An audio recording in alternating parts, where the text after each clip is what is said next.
ప్రభువైన యేసుక్రీస్తు నామమున మీ అందరికీ వందనములు తెలియజేస్తున్నాను. మొదటగా ఈ నూతన సంవత్సరంలో మనందరికీ కూడా ఈ నూతన సంవత్సరాన్ని అనుగ్రహించినటువంటి ఆ దేవాది దేవునికి స్తుతులు, స్తోత్రములు, కృతజ్ఞతలు తెలియజేస్తున్నాను. ఆ తర్వాత మీకు అందరికీ నూతన సంవత్సర శుభాకాంక్షలు. కీర్తనల గ్రంథం 34వ అధ్యాయం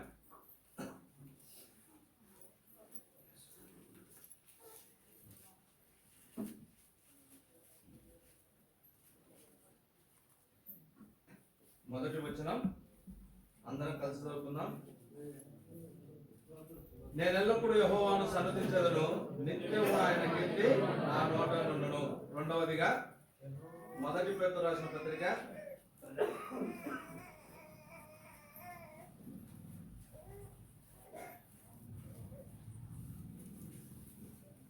7వ వచనం సగ భాగం మాత్రమే చదువుకుందాం. మొదటి పేతురు రాసిన పత్రిక 2వ అధ్యాయము 7వ వచనం సగం మాత్రమే చదువుకుందాం.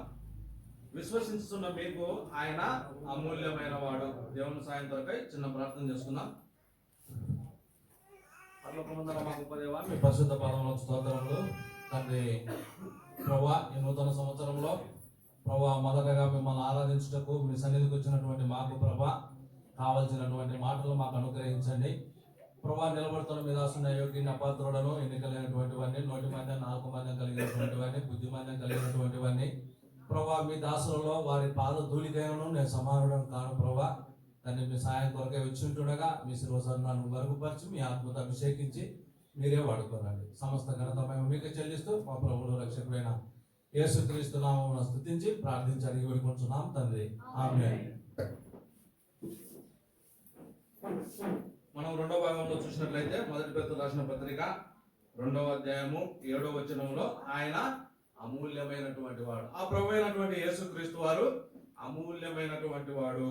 అమూల్యము అంటే విలువ పెట్టి కొనలేనిది, ఖరీదు చెల్లించలేనటువంటిది. ఆయనకు మనం ఖరీదు చెల్లించలేము, ఆయన విలువ పెట్టి కొనలేము. అటువంటి దేవాది దేవుణ్ణి ఈరోజు మనం ఆరాధించడానికి వచ్చాం.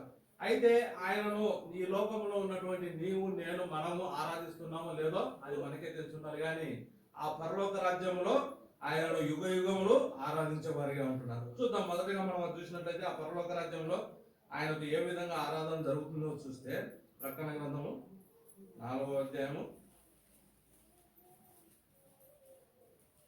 11వ వచనం, 10, 11 కలిసి ఉన్నాయి. అందరం చదువుకుందాం. ప్రకటన గ్రంథం 4వ అధ్యాయం 10, 11. ఆ 24 పెద్దలు సింహాసనమునందు ఆసీనుడై ఉండి వారి ఎదుట సాగిలపడి యుగ యుగములు జీవించిన వారికి నమస్కారం చేయొచ్చు. ప్రభువా, మా దేవుడా, నీవు సమస్తమును సృజించితివి, నీ చిత్తమును బట్టి ఉండెను, దాన్ని బట్టి సృష్టింపబడెను, కనుక నీవే మహిమ, ఘనత, ప్రభావములు పొంద ధనుడవని చెప్పుచు తమ కిరీటములను ఆ సింహాసనం ఎదుట వేసిరి. చూడండి, ఆ పరలోక రాజ్యములో ఈ లోకంలో అయితే నీవు నేను ఆయనను ఆరాధిస్తున్నావో లేదో ఎవరికి వారికి తెలుసు. అయితే ఆ పరలోక రాజ్యంలో ఆ 24 పెద్దలు ఆయన్ను ఆరాధిస్తూ వచ్చింటారు. 10, 11 వచ్చినాక మనం చూసినట్లయితే దాని ఎంత సారాంశం ఏంటంటే, ప్రభువా, నీవు సృష్టికర్తవు, ఈ సర్వ సృష్టిలో ఉన్నటువంటి సమస్తమును నీవే కలుగజేశావు అని ఆయనను ఆరాధిస్తూ ఉన్నారు ఆ 24 పెద్దలు. ఇంకొకటి చూసినట్లయితే అదే ప్రకటన గ్రంథం 5వ అధ్యాయంలో 10వ వచనం చూస్తే, ఆ పెద్దలు నీవు ఆ గ్రంథంలో తీసుకొని దాని ముద్రను విప్పుటకు యోగ్యుడవు, నీవు వధింపబడిన వాడవై నీ రక్తం ఇచ్చి ప్రతి వంశంలోను, ఆయా భాషలు మాట్లాడే వారిలోను, ప్రతి ప్రజలోను, ప్రతి జనములోను దేవుని కొరకు మనుషులను కొని మా దేవునికి వారిని ఒక రాజ్యముగాను యాజకులుగాను చేసితివి గనుక వారు భూలోకమందు ఏలుదురని కొత్త పాట పాడుదురు. దీని ఉద్దేశం ఏంటంటే, ఇక్కడ కూడా ఆ పెద్దలు ఏమని ఆరాధిస్తున్నారు అంటే, ప్రభువా, నీవు విమోచకుడవు, విమోచించువాడవు, ఈ లోకంలో మనుషులను తన మీ రక్తం ఇచ్చి విమోచించావు అని ఆ పరలోక రాజ్యంలో ఉన్నటువంటి ఆ పెద్దలు ఆ ప్రభు అయినటువంటి యేసుక్రీస్తు వారిని ఆరాధిస్తూ వచ్చారు. మొదటిగా మనం చూసినట్లయితే ప్రభువా, నీవు సృష్టికర్తవని ఆరాధించారు. రెండోదిగా చూసినట్లయితే ప్రభువా, నీవు విమోచకుడవు అని ఆరాధిస్తూ వచ్చారు.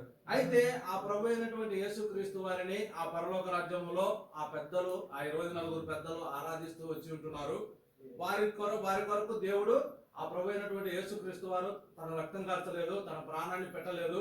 అయినా సరే ఆ పరలోక రాజ్యంలో ఉన్నటువంటి ఆ పెద్దలు ఆయనను ఆరాధిస్తూ వచ్చి ఉంటున్నారు. అయితే ఈ లోకంలో నీ కొరకై, నా కొరకై, మనందరి కొరకై ప్రాణం పెట్టాడు, తన రక్తం కార్చాడు. అయితే ఈ లోకంలో ఉన్నటువంటి మనుషులుగా ఉన్నటువంటి మనం ఆరాధించాల్సిన వారిగా ఉంటున్నాం. అయితే ఆ పరలోక రాజ్యంలో ఆ పెద్దలు ఆరాధిస్తుంటున్నారు, కానీ ఈ లోకంలో నీవు నేను మనము ఆరాధిస్తుంటున్నామా? ఒకసారి ఈ నూతన సంవత్సరంలో మనం ఒకసారి మనకు మనం పరీక్ష చేసుకోవాలి. ఎందుకంటే మన కొరకై రక్తం కార్చిండు, ఆ పెద్దల కొరకు ఆయన ఆ రక్తం కార్చలేదు. మన కొరకై ఈ లోకానికి వచ్చిండు, ఆ వారి కొరకై ఏం చేయలేదు. అయినప్పటికీ వారు యుగ యుగములు పరిశుద్ధుడు పరిశుద్ధుడు అని ఆరాధిస్తుంటున్నారు, నీవు విమోచకుడు అని ఆరాధిస్తున్నారు, నీవు సృష్టికర్త అని ఆరాధిస్తుంటున్నారు. అయితే మనము ఈ లోకంలో ఉన్నటువంటి మనము ఏ విధంగా ఆరాధిస్తుంటున్నాం, మనం ఆరాధించే వారిగా ఉంటున్నామా లేదా అని మనం చూసుకున్నట్లయితే కీర్తనల గ్రంథం 34వ అధ్యాయం చూసినట్లయితే ఒక చక్రవర్తి, ఇశ్రాయేలును పరిపాలిస్తున్నటువంటి ఒక చక్రవర్తి ఆ దేవుణ్ణి ఏ విధంగా ఆరాధిస్తుంటున్నాడో చూసుకొని ఆ విధంగా మనం కూడా ఈ నూతన సంవత్సరంలో నూతనంగా ఆ దేవరాతి దేవుణ్ణి ఆరాధిద్దాం. నేను ఎల్లప్పుడూ యెహోవాను సన్నిధించదను, నిత్యం ఆయన కీర్తి నా నోట నుండును. చూడండి, అక్కడ మనం చూసినట్లయితే పరలోక రాజ్యంలో 24 పెద్దలు ఆరాధిస్తుంటున్నారు. ఇక్కడ ఇశ్రాయేలు పరిపాలిస్తున్నటువంటి ఆ గొప్ప చక్రవర్తి మహారాజు దావీదు మహారాజు ఇక్కడ ఆరాధించేవాడిగా స్తుతించేవాడిగా ఉంటున్నాడు. వారే స్తుతిస్తే ఈ లోకంలో దేనికి పనికిరానటువంటి మనం ఖచ్చితంగా స్తుతించాల్సిన వారిగా, ఆరాధించాల్సిన వారిగా మనం ఉంటున్నాం. అయితే కొన్ని కారణాలను బట్టి మనం ఆరాధించలేకపోతున్నాం. ఎందుకంటే సిగ్గు ఉండొచ్చు, భయం ఉండొచ్చు, లేదంటే ఇంకా రాదేమో అన్నటువంటి ఆలోచనలో ఉండొచ్చు. అయితే ఈ లోకంలో ఎవరు కూడా పుట్టుకతో అన్ని నేర్చుకున్నారు. మనము నిజంగా రక్షణ పొంది ఉంటే, మారుమనసు పొంది ఉంటే మనము దేనికి కూడా సిగ్గుపడము, దేనికి కూడా భయపడము. ఖచ్చితంగా ఆయన సన్నిధిలో ఆయనను ఆరాధిస్తాం. ఎందుకంటే ఆయన మన కొరకు చేసినటువంటి త్యాగాన్ని బట్టి, ఆయన మన కొరకై ఆ పరలోక రాజ్యాన్ని విడిచిపెట్టి ఈ లోకానికి వచ్చిండు కాబట్టి దాన్ని ఒకసారి గుర్తు చేసుకున్నప్పుడు ఇవన్నీ కూడా ఏవి కూడా అడ్డం రావు. వీటన్నిటిని విడిచిపెట్టి మనం ఆరాధించే వారిగా ఉంటాం. సరే, ఈ భాగంలో చూసినట్లయితే దావీదు మహారాజు ఏ విధంగా ఆరాధిస్తూ వచ్చుడో ఈ భాగంలో చూద్దాం. 34వ అధ్యాయము 4వ వచనంలో చూస్తే కింది భాగంలో, నాకు కలిగిన భయములన్నిటిలో నుండి ఆయన నన్ను తప్పించెను. చూడండి, దావీదు మహారాజు గొప్ప చక్రవర్తి, ఈ లోకములో ఇశ్రాయేలు ప్రజలను పరిపాలించినటువంటి గొప్ప రాజు. ఆయన ఇక్కడ దేవుణ్ణి ఏమని ఆరాధిస్తున్నాడంటే, నాకు కలిగిన భయములన్నిటిలో నుండి ఆయనకు ఎన్ని భయాలైతే కలిగి ఉంటున్నాయో, తన జీవితంలో ఎన్ని భయాలను అయితే ఎదుర్కొని ఉంటున్నాడో వాటన్నిటి నుండి నా దేవుడు నన్ను తప్పించను అని ఆయన ఆరాధిస్తుంటున్నాడు. సరే, తన దావీదు మహారాజు ఎటువంటి పరిస్థితులు ఈ లోకంలో ఎదుర్కొని ఉంటున్నాడు, ఏ విధమైనటువంటి భయాలు ఆయన కలిగి ఉంటున్నాడు అని మనం చూసినట్లయితే 1 సమూయేలు 21వ అధ్యాయం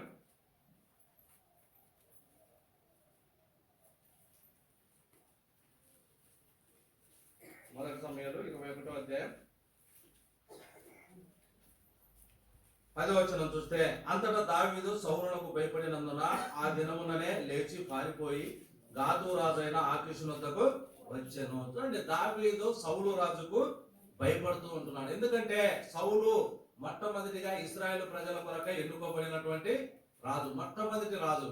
అయితే సౌలు చేసినటువంటి పాపమును బట్టి, లేదంటే ఆయన చూపినటువంటి అవిధేయతను బట్టి సౌలుకు బదులుగా దేవుడు ఇశ్రాయేలు పైన దావీదును మహారాజుగా నియమించుంటున్నాడు. అయితే గొల్యాతును చంపినటువంటి ఆ సందర్భంలో సౌలు 1000 కొలది, దావీదు 10,000 కొలది అన్నప్పుడు దావీదు పైన సౌలు ఏం చేస్తూ వచ్చిండు, తన హృదయంలో ద్వేషాన్ని పెంచుకుంటూ వచ్చిన వాడిగా ఉంటున్నాడు. ఆ విధంగా ద్వేషాన్ని పెంచుకుంటూ దావీదును ఎప్పుడు చంపుదామా, ఏ అవకాశం దొరుకుద్దా అని సౌలు చూస్తూ వచ్చి ఉంటున్నాడు. ఆ సందర్భంలో అనేక మార్లు సౌలు అయితే దావీదును చంపాలనుకున్నాడు, ఈట విసిరేశాడు, అనేక ప్రయత్నాలు చేశాడు. కానీ దేవుడు దావీదు మహారాజును తప్పిస్తూ వచ్చాడు. దావీదు మహారాజు కూడా సౌలును చంపే అవకాశం ఎన్నోసార్లు వచ్చింది, కానీ అయితే దేవుడి చేత అభిషేకించబడినటువంటి వాడిని ఏమి చేయకూడదు, చంపకూడదు అన్నటువంటి ఉద్దేశంతో దావీదు మహారాజు సౌలును వదిలిపెడుతూ వచ్చాడు. ఆ విధంగా సౌలుకు భయపడి అక్కడ ఏం చేస్తుంటున్నాడు, ఆకీషు వద్దకు వెళ్ళిన వాడిగా మనం ఇక్కడ చూస్తుంటున్నాం. దావీదు మహారాజు సౌలుకు భయపడి గాతు రాజైన ఆకీషు వద్దకు వచ్చాడు. చూడండి, సౌలు చంపాలనుకున్నాడు, అక్కడ నుంచి దావీదు సౌలుకు భయపడి ఆకీషు వద్దకు వచ్చి ఉంటున్నాడు. అయితే ఆకీషు వద్దకు వచ్చినప్పుడు మనం ఆ సందర్భంలో జరిగినప్పుడు చూసినట్లయితే అక్కడ మనం చూస్తే దావీదు ఆకీషు సేవకులు ఈ దావీదు ఆ దేశపు రాజు కాడ వారు నాట్యమాడుచు గాన ప్రతిగానములు చేయొచ్చు సౌలు 1000 కొలది అతము చేసిననియు దావీదు 10,000 కొలది అతము చేసిననియు పాడిన పాటలు ఇతని కూర్చున్నవే కదా అని ఇతనిని బట్టి రాజుతో మాట్లాడగా చూడండి. అక్కడైతే దావీదు మహారాజు సౌలుకు భయపడి ఆకీషు వద్దకు వచ్చాడు. అయితే ఆకీషు రాజు దగ్గర ఉన్నటువంటి ప్రజలు ఏం చేస్తున్నారంటే దావీదు మహారాజును గుర్తుపట్టి ఈయన ఇశ్రాయేలు ప్రజల కొరకై ఎన్నుకోబడినటువంటి రాజు కాడా, ఇతడు ఇశ్రాయేలును పరిపాలించబోయేటువంటి రాజు కాడా, సౌలును అనేది గొల్యాతును చంపినటువంటి వాడు కాదా, సౌలు 1000 కొలది దావీదు 10,000 కొలదని పొగడబడినటువంటి వాడు ఈయన కాడా, మన దేశం వచ్చాడంటే గాతు రాజ్యానికి ఇక్కడికి వచ్చేసి గాతు రాజ్యానికి ఆయన వచ్చి ఉన్నాడంటే ఆయన మన రాజ్యాన్ని జయించడానికేమో లేదంటే మన రాజ్యం పైన యుద్ధం ప్రకటించడానికేమో ఆయన ఒక్క దావీదు మహారాజు 10,000 మందితో సమానుడు కాబట్టి ఆయన మన దేశం పైన ఎప్పుడైనా దాడి చేయొచ్చు యుద్ధం చేయొచ్చు అని అక్కడ ఉన్నటువంటి ప్రజలు ఆ రాజుకు చెప్తూ వచ్చారు. ఆ రాజుకు చెప్తున్నప్పుడు చాటు నుంచి దావీదు మహారాజు వింటూ వచ్చాడు. విన్నప్పుడు తనకు దేవుడు ఆ సమయంలో ఇచ్చినటువంటి జ్ఞానాన్ని బట్టి ఆయన అక్కడ ఒక పిచ్చివాణిగా వెర్రివాణిగా ప్రవర్తిస్తూ ఆయన అక్కడ మనం చూసినట్లయితే కాబట్టి దావీదు వారి ఎదుట తన చర్య మార్చుకొని వెర్రివాణి వలె నటించుచు ద్వారపు తలుపుల మీద గీతలు గీయచ్చు ఉమ్మి తన గడ్డం మీదకి కారణించుచూ ఉండేను. ఈ విధంగా దావీదు మహారాజు ఒక వెర్రివాణి వలె ఒక పిచ్చివాణి వలె ప్రవర్తిస్తూ అక్కడ గాతు రాజు అయినటువంటి ఆకీషును వద్ద నుంచి తప్పించుకున్న వాడిగా ఆ భయం నుంచి బయటపడిన వాడిగా మనం చూస్తుంటున్నాం. అప్పుడు ఆ దావీదు మహారాజు చూసినటువంటి ఆయన పిచ్చి చేష్టలు చేయు వారితో నాకేం పని, నా సన్నిధిని పిచ్చి చేష్టలు చేయుటకు వీడిని తీసుకొని వచ్చిద్దరేమి, వీడు నా నగరంలోనికి రాతగునా అని తన సేవకులతో చెప్పి అక్కడి నుంచి దావీదు మహారాజును పంపించిన వాడిగా ఉంటున్నాడు. ఈ విధంగా మనం చూసినట్లయితే దావీదు మహారాజు ఇక్కడ ఎవరికి సౌలుకు భయపడ్డాడు, అదే విధంగా ఆకీషు రాజు కూడా భయపడుతూ వచ్చాడు. అయితే ఈ 2 సందర్భంలో కూడా దేవాది దేవుడు ఆయన ఏం చేస్తూ వచ్చి ఉంటున్నాడు, ఆ ప్రమాదం నుంచి ఆ భయాల నుంచి తప్పిస్తూ వచ్చిన వాడిగా ఉంటున్నాడు. ఇంకొకటి మనం చూసినట్లయితే 1 సమూయేలు 27వ అధ్యాయం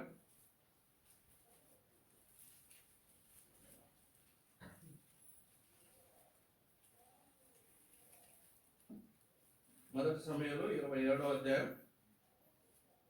1వ వచనం.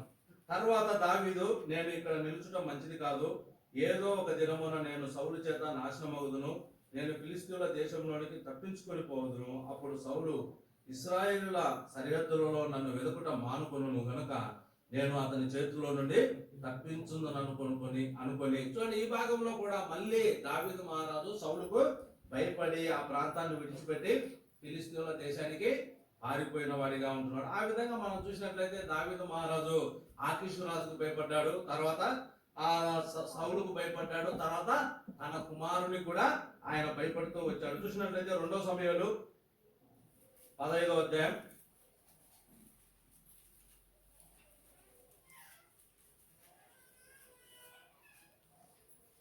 13వ వచనం. ఇశ్రాయేలు అబ్షాలోము పక్షము వహించరని ఆ దావీదునకు వర్తమానం రాగా దావీదు యెరూషలేమునందున్న తన సేవకులందరికీ ఇలాగ ఆజ్ఞయించెను, అబ్షాలోము చేతిలో నుండి మనం తప్పించుకొని రక్షణ నందలేము, మనం పారిపోదాం రండి, అతడు హఠాత్తుగా వచ్చి మనను పట్టుకొనకను మనకు కీడు చేయకును పట్టణమును కత్తివాత హతము చేయకును ఉండునట్లు మనం త్వరగా వెళ్ళిపోదాము రండి. ఈ విధంగా మళ్ళీ మనం చూసినట్లయితే ఇక్కడ తన కుమారుడైనటువంటి తన సొంత కుమారుడు తను కన్నటువంటి కుమారుని కూడా దావీదు మహారాజు భయపడిన వాడిగా ఉంటున్నాడు. ఆయన ఒక గొప్ప చక్రవర్తి, దేవుడు ఏర్పరచుకున్నటువంటి ఆ ఇశ్రాయేలు ప్రజలను పరిపాలించబోతున్నటువంటి ఒక మహారాజు. అటువంటి మహారాజు ఈ విధంగా ఈ లోకంలో జీవించినప్పుడు ఒక సౌలుకు భయపడుతూ వచ్చాడు, ఆకీషు రాజుకు భయపడుతూ వచ్చాడు, తన సొంత కుమారుని కూడా ఆయన భయపడుతూ వచ్చాడు. ఈ విధంగా తన జీవితం చూసుకున్నట్లయితే అనేక విషయాలలో సౌలుకు అదే విధంగా ఆకీషు రాజుకు ఆ తర్వాత తన కుమారుడికి ఆ విధంగా భయపడుతూ అనేక విషయాలలో దావీదు మహారాజు భయపడుతూ వచ్చి ఉంటున్నాడు. ఆ విధంగా భయపడినప్పుడు ఆయన నమ్ముకున్నటువంటి దేవుడు ఆ యొక్క భయాలన్నింటిలో నుండి దావీదు మహారాజును తప్పించాడు. అందును బట్టి దావీదు మహారాజు ఈ లోకంలో ఆయనను ఆరాధించేవాడిగా ఉంటున్నాడు. ఏం చూసుకున్నాం మనం చూసినట్లయితే ఆయన కీర్తనలు 34:4 నాకు కలిగిన భయాలన్నిటిలో నుండి ఆయన నన్ను తప్పించాను. చూడండి, దావీదు మహారాజు ఈ లోకంలో కలిగిన అన్ని భయాల నుంచి, ఒక భయం కాదు, 2 భయాలు కాదు, 3 భయాలు కాదు, ఈ లోకంలో ఆయన కలిగినటువంటి భయాలన్నిటిలో నుండి ఆయన తప్పిస్తూ వచ్చి ఉంటున్నాడు. ఇంకా మనం చూసినట్లయితే ఎబ్రీయులకు రాసిన పత్రిక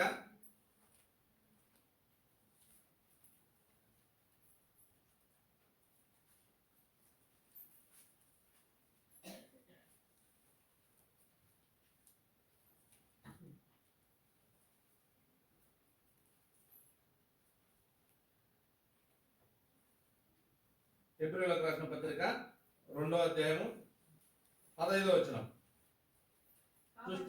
కాబట్టి ఆ పిల్లలు రక్త మాంసములు గలవారైనందున ఆ ప్రకారమే మరణము యొక్క బలము గలవారిని అనగా అపవాదిని మరణము ద్వారా నశింపజేయుటకు జీవితకాలమంతయు మరణ భయము చేత దాస్యమునకు లోబడిన వారిని విడిపించుటకును ఆయనతో కూడా రక్త మాంసాలలో పాలివాడాయను. చూడండి, ఈ భాగంలో మనం గమనించినట్లయితే దావీదు మహారాజు ఈ లోకములో తన కలిగినటువంటి శ్రమలన్నిటిలో నుంచి ఏ విధంగా తప్పించుకున్నాడో దాన్ని బట్టి దేవుణ్ణి ఆరాధిస్తూ వచ్చాడు. ఈ లోకంలో జీవిస్తున్నటువంటి మనం కూడా దావీదు మహారాజు ఏ విధంగా అయితే ఈ లోకంలో ఆయన శ్రమలు అనుభవిస్తూ భయాలు ఎన్నో భయాలు ఎదుర్కొంటూ వచ్చి ఉంటున్నాడో, నీవు నేను కూడా మనమందరం కూడా గతించిన సంవత్సరంలో పోయిన సంవత్సరం 2025 జనవరి నుంచి 2025 డిసెంబర్ 31 వరకు అనేక భయాలను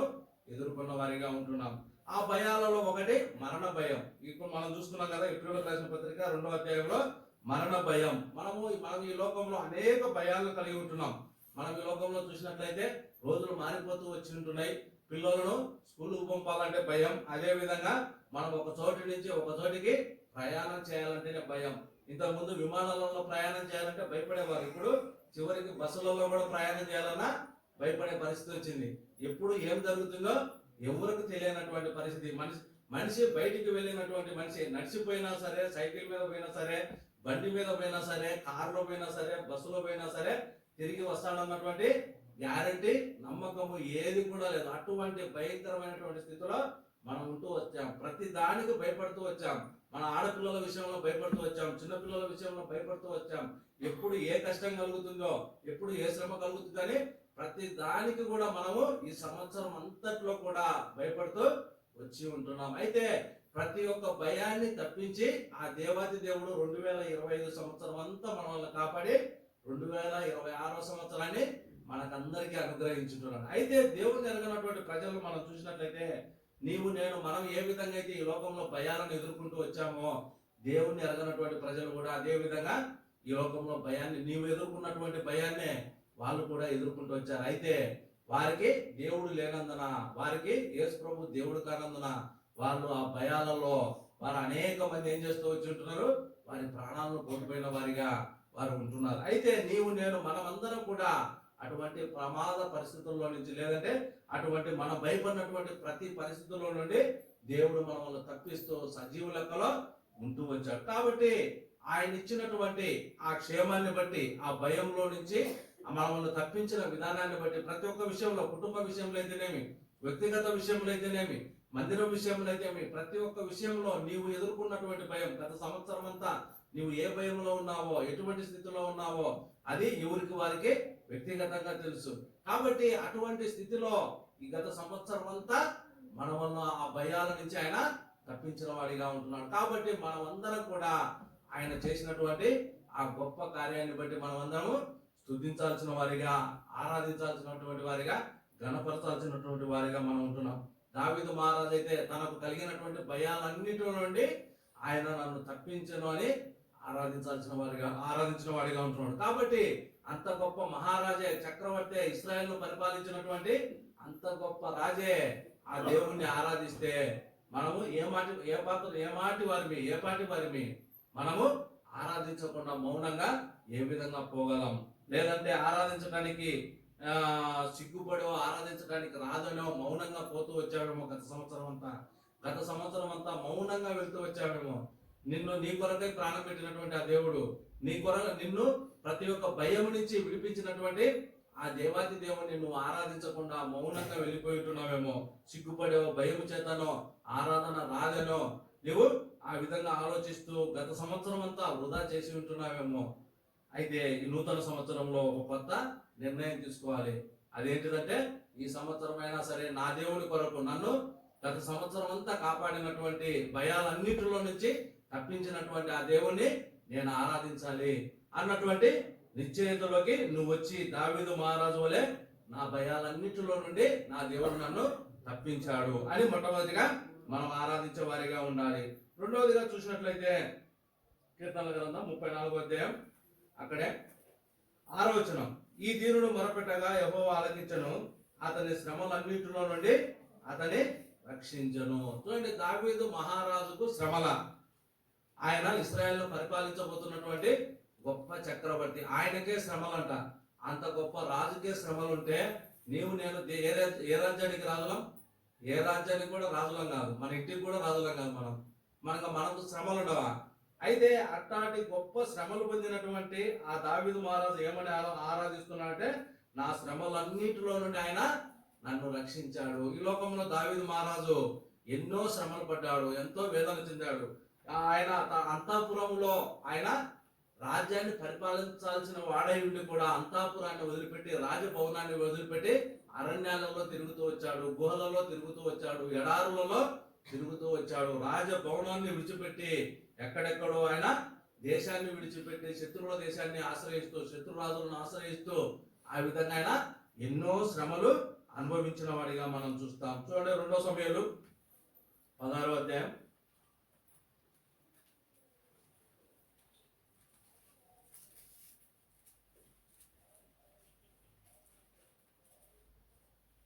11వ వచనం, అభిషేక్తోను తన సేవకులందరితోనూ పలికినదేమనగా, నా కడుపున పుట్టిన నా కుమారుడే నా ప్రాణము తీయచూచుండగా ఈ బెన్యామీనీయుడు ఈ ప్రకారము చేయుట ఏమి ఆశ్చర్యము, వాని జోలి మానుడి, యెహోవా వానికి సెలవిచ్చి ఉన్నాడు కనుక వానిని శపింపనీయుడి. యెహోవా నా శ్రమను లక్ష్యపెట్టునేమో, వాడు పలికిన శాపమునకు బదులుగా యెహోవా నాకు మేలు చేయునేమో.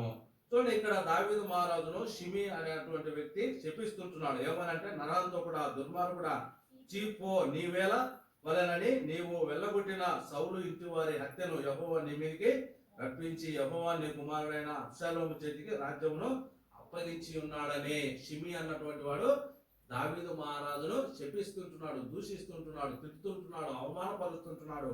అటువంటి సమయంలో దావీదు దగ్గర ఉన్నటువంటి ఆయన ప్రజలు ఏం చేస్తున్నారంటే, నీవు ఒక్కసారి చెప్తే మేము ఆ షిమిని చంపుతామన్నప్పుడు అక్కడ దావీదు మహారాజు అక్కడ ఉన్నటువంటి అభిషేక్తో ఏమంటున్నాడు, సరే పలకనియండి, అననియండి, నా కొడుకే, నా కన్న కొడుకే నన్ను చంపాలనుకుంటున్నాడు, ఇతడు ఎవరో పరాయి వాడు, ఇతడి శపింపనియండి.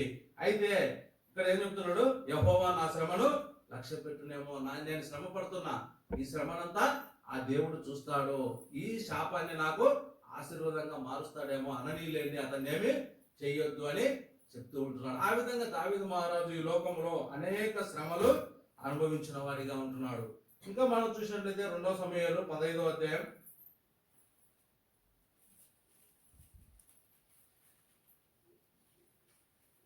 30వ వచనం, 15వ అధ్యాయం 30వ వచనం, అయితే దావీదు ఒలివ చెట్ల కొండ ఎక్కుచు ఏడ్చుచు తల కప్పుకొని పాదరక్షకులు లేకుండా కాలినడకను వెళ్ళాను. అతని యొద్దనున్న జనులందరూ తలలు కప్పుకొని ఏడ్చుచు కొండ ఎక్కరి. చూడండి, దావీదు మహారాజు పరిస్థితి ఏ విధంగా ఉంది.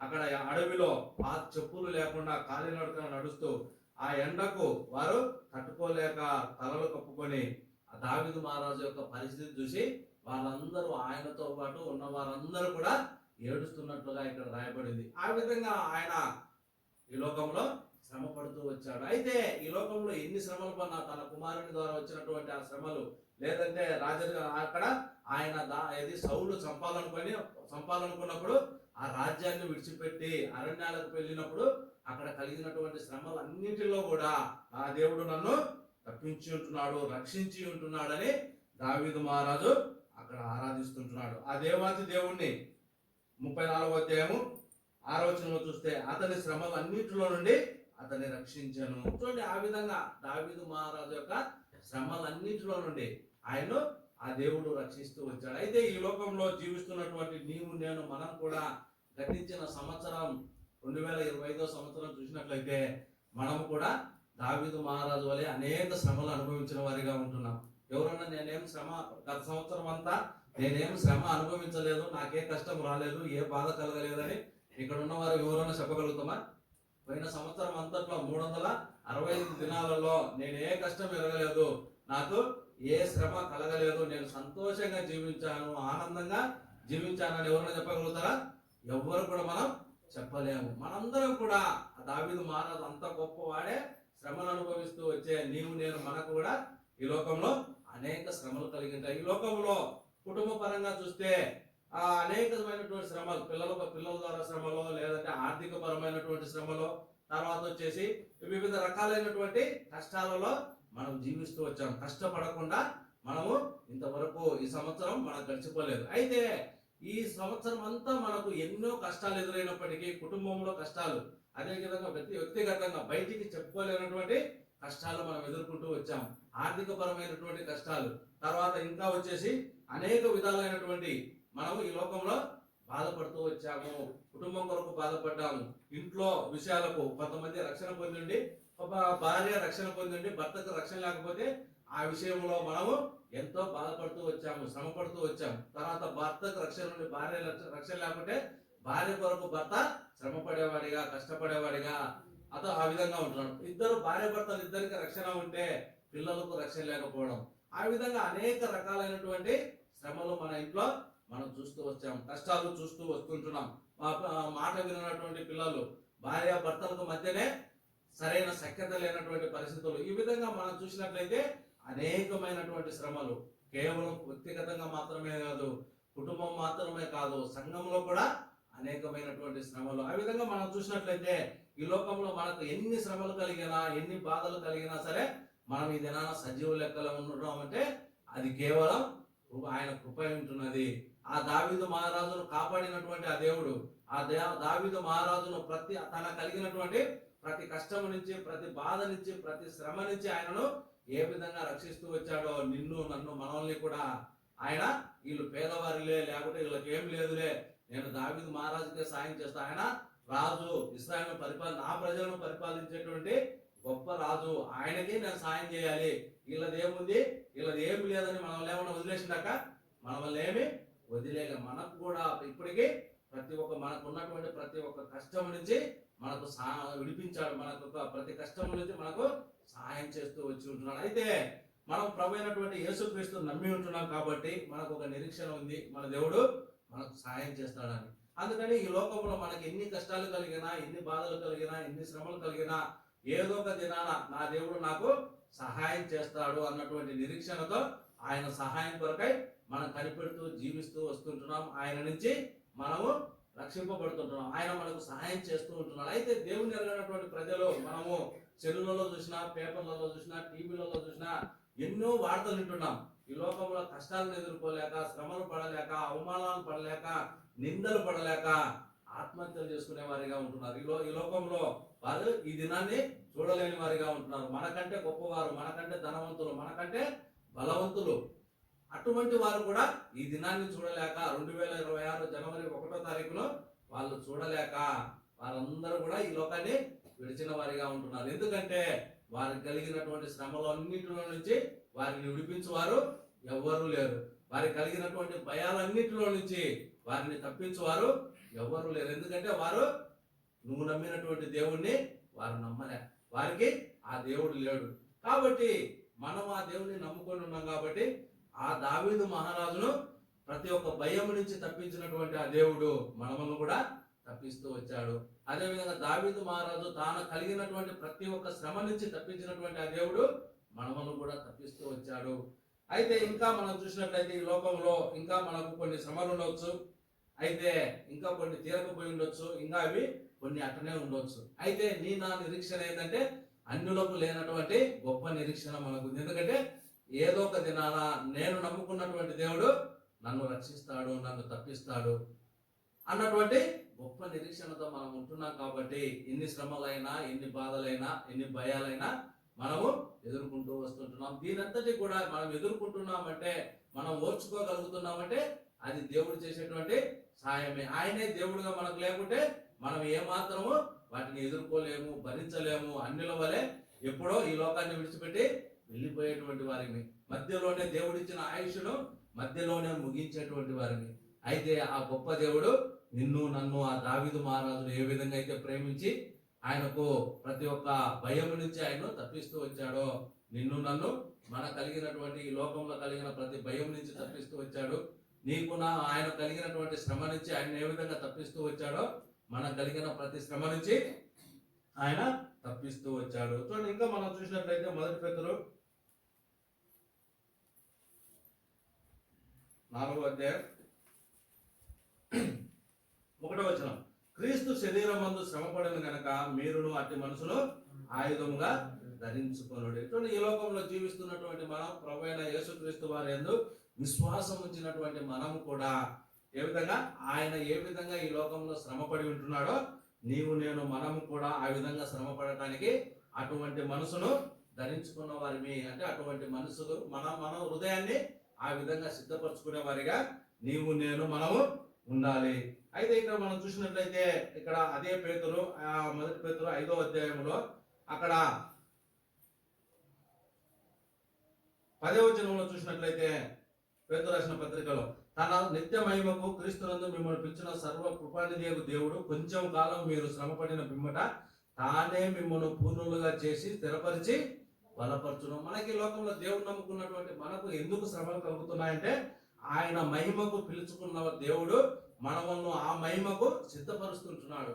ఆ మహిమకు, ఆ పరలోక రాజ్యానికి మనం ఏ విధంగా ఉండాలో, తగిన వారిగా ఏ విధంగా ఉండాలో, ఇంకా మనలో ఏదైనా బలహీనతలో లేదంటే ఇంకా ఏదైనా లోటుపాట్లు ఉంటే ఆ శ్రమల ద్వారా మనకు ఆయన మనల్ని సరిచేస్తుంటున్నాడు. కాబట్టి ఇక్కడ మనం కొంచెంకాలం ఈ లోకంలో జీవించున్నటువంటి కొంచెంకాలం శ్రమ పడిన తర్వాత మనకు ఏమవుతుంది, మీరు శ్రమపడిన పిమ్మట తానే మిమ్మల్ని పూర్ణులుగా చేసి, చూడండి, మన వల్ల ఆయనే సంపూర్ణులుగా చేస్తాడు, ఆ రాజ్యానికి వారసులుగా చేసేవాడిగా ఉంటున్నాడు. ఆ విధంగా ఈ లోకంలో మనము ఇప్పటి వరకు ఎదుర్కొన్నటువంటి శ్రమలను ఆ దేవాతి దేవుడు తప్పిస్తూ వచ్చాడు. అయితే ఇప్పుడు ఉన్నటువంటి శ్రమలు లేదంటే రాబోతున్నటువంటి శ్రమలు 2025లో ఏ శ్రమలు అయితే వచ్చాయో ఆ శ్రమలన్నిటి నుంచి తప్పించినటువంటి దేవుడు 2026లో రాబోతున్నటువంటి శ్రమలన్నిటిలో నుంచి కూడా ఆయన తప్పించే దేవుడు అయి ఉంటున్నాడు. అవి కొంతకాలం మాత్రమే ఉన్న పిమ్మట మన వల్ల పూర్ణులుగా చేస్తాడు, సంపూర్ణులుగా చేసి పరలోక రాజ్యానికి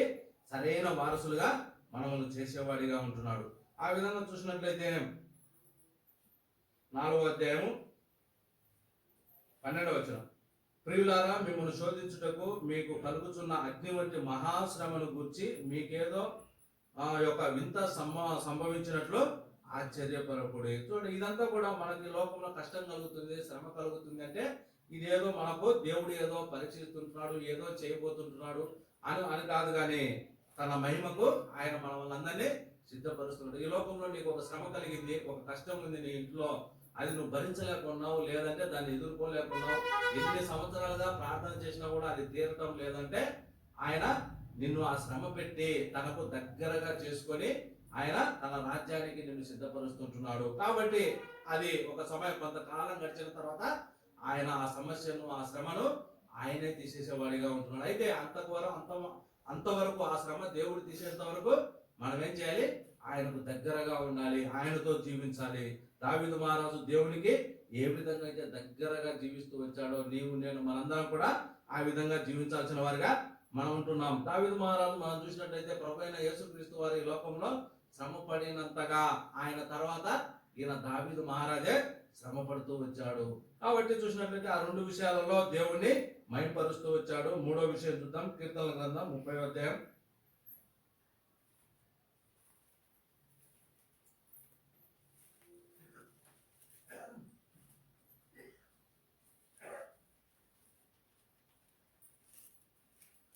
30వ అధ్యాయం 3వ వచనం, యెహోవా, పాతాళము నుండి నా ప్రాణమును లేవదీసితివి, నేను గోతిలోనికి దిగకుండా నీవు నన్ను బ్రతికించితివి. చూడండి, దావీదు మహారాజు 3వదిగా ఏంటంటే ఆ దేవాతి దేవుడు నా ప్రాణమును పాతాళమునకు పోకుండా లేవదీసిండు.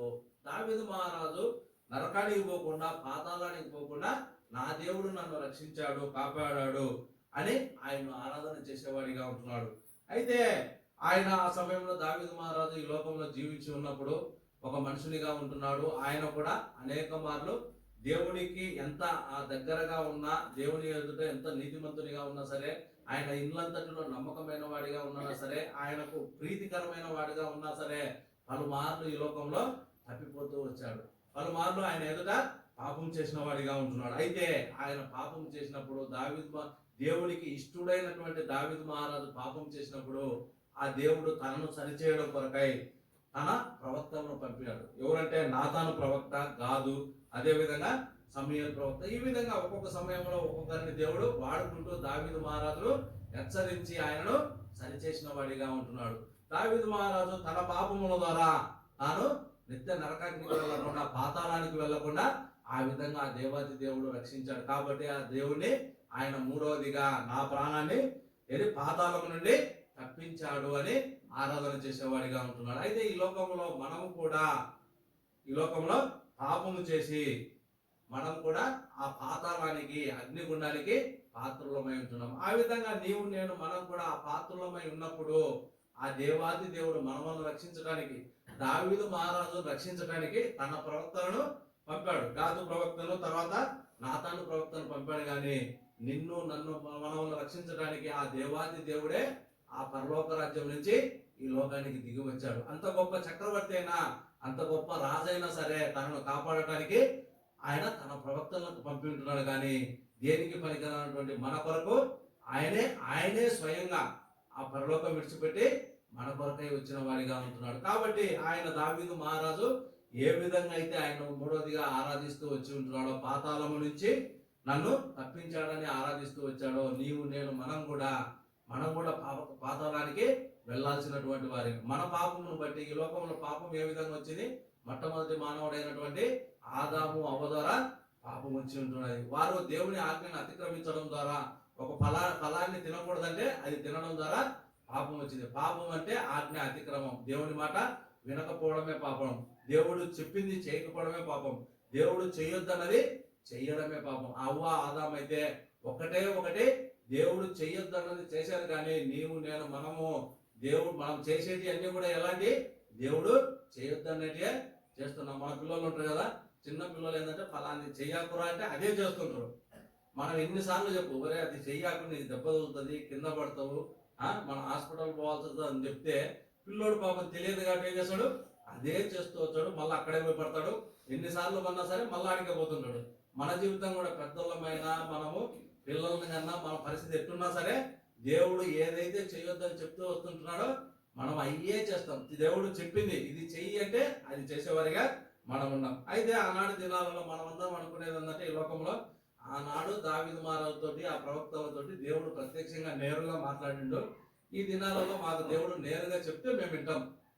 సేవకుడు చెప్పినా విన్నాము, పెద్దలు చెప్పినా విన్నాము, ఎవరు చెప్పినా మేము విన్నాం. ఏంటంటే మాకు దేవుడు దిగి వారికి ఏ విధంగా చెప్పి ఉంటున్నాడో మాకు కూడా ఆ విధంగా చెప్తే మేము వింటాం అన్నట్టు మనం ఈ లోకంలో జీవిస్తుంటున్నాం. అందుకనే ఈ లోకంలో ఎవ్వరు కూడా పెద్దలు చెప్పింది కానీ, సేవకులు చెప్పింది కానీ వినే పరిస్థితులు లేరు. ఆ విధంగా ఆదాము అయితే వారు దేవుడు చెప్పినటువంటి ఏదైతే చేస్తున్నాడో అదొక్కటే చేస్తున్నారు. కానీ మనమైతే అన్ని అవే చేస్తూ వచ్చాం. కాబట్టి పాపము ఆదాము ద్వారా ఏ విధంగా పాపం వచ్చిందో మనందరం కూడా పాపం చేయడం ద్వారా మనందరికి కూడా మరణం వచ్చింది. ఆదాము పాపం చేయడం ద్వారా చూడండి, ఎఫెసీ 2వ అధ్యాయము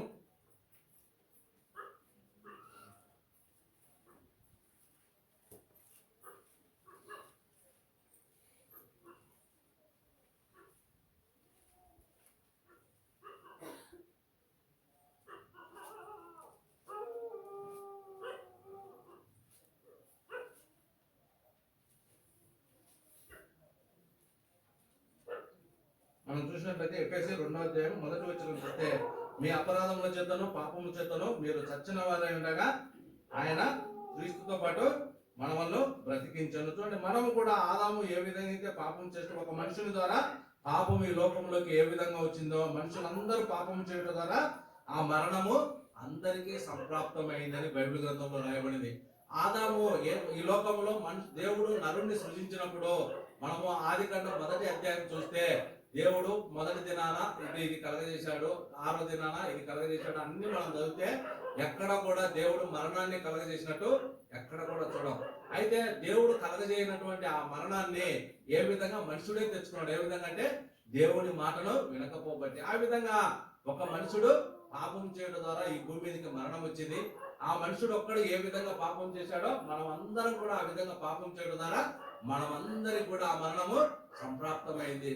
ఆ దినాలలో ఆదాము ఏ విధంగా పాపం చేయడం ద్వారా చనిపోయి ఉంటున్నాడో నీవు నేను మనమందరం కూడా ఆ పాపము చేయడం ద్వారా మనం కూడా చనిపోయే వారిగా ఉంటున్నాం. అయితే మొదటి మరణమే కాదు కానీ ఆ విధంగా పాపంతో మరణించిన తర్వాత మనకు రెండవ మరణం ఉంది. అక్కడ అగ్ని ఆరదు, పురుగు చావదు. అటువంటి మరణంలో మనందరం చనిపోవాల్సి ఉండగా ఆ దావీదు మహారాజును ఆ పాతాళం నుండి లేవనెత్తినటువంటి ఆ దేవుడు నిన్ను నన్ను మనల్ని అందరినీ కూడా క్రీస్తుతో పాటు 2వ అధ్యాయం 1వ వచనం ఎఫెసీయులకు మీ అపరాధముల చేతను పాపముల చేతను మీరు చచ్చిన వారే ఉండగా మిమ్మును క్రీస్తుతో కూడా బ్రతికించిన. మనము కూడా పాతాళం చేరాల్సినటువంటి వారి, మనం కూడా మరణించాల్సినటువంటి వారిని. అయితే ఆ ప్రభు అయినటువంటి యేసుక్రీస్తు వారిని ఈ లోకానికి పంపించి ఆయన యొక్క త్యాగము ద్వారా, ఆ శిలువ కార్యం ద్వారా మనల్ని రక్షిస్తూ వచ్చాడు.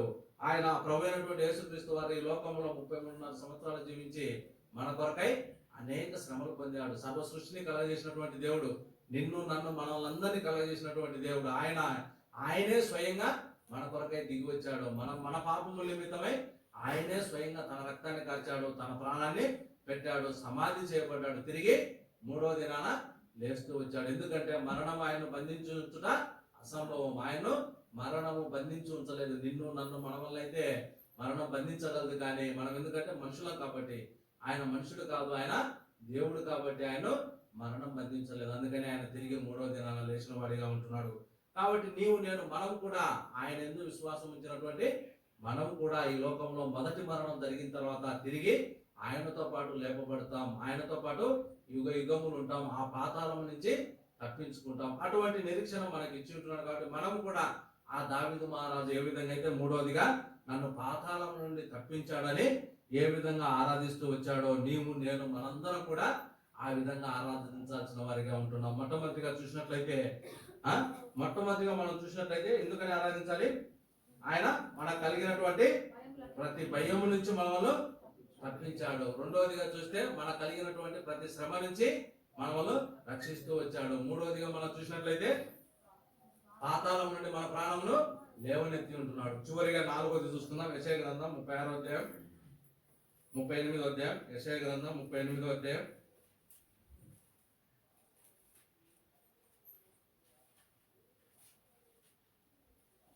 19వ వచనం.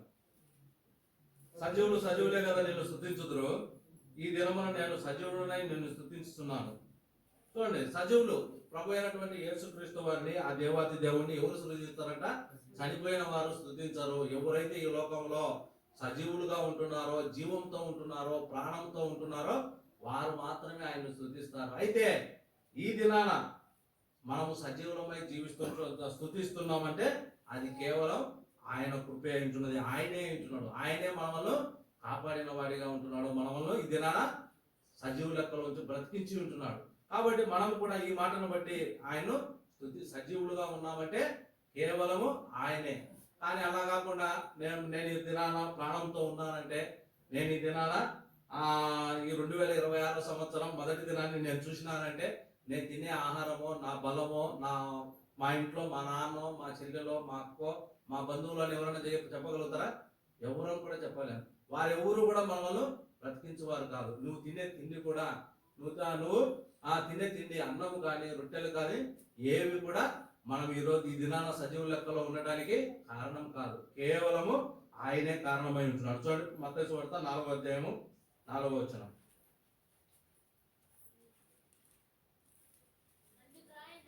అందుకైన మనుషుడు రొట్టె వలన మాత్రం కాదు గాని